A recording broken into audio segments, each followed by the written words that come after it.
stata una gran bella serata, siamo in quel di Padova, il paese si chiama Ponte Longo, siamo in un gran bel locale, è quello di Alessandro Bregantin, titolare di questo locale che si chiama Serale. La partecipazione straordinaria del signor sindaco Federico Sari, e qua tutte le reginette e gli ospiti che hanno partecipato a questa serata e che si presentano. Consuelo Micheletto, Cristina Basso, Anna Perentin, Grace Colonna, Jessica Bassic, Marini Miriam, Valentina Schincarioli,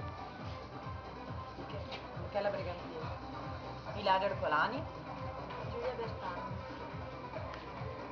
Eccoci, siamo qua con Veronica Dabalà e Alessio Trincanato degli Alta Marea, che hanno organizzato splendidamente questa serata, e in giuria c'era anche questo personaggino qua che si chiama Antonio Provella, che è un produttore artistico. Ok, d'accordo, l'appuntamento è sempre qua a Ponte Longo, in questo fantastico locale che è il Serale.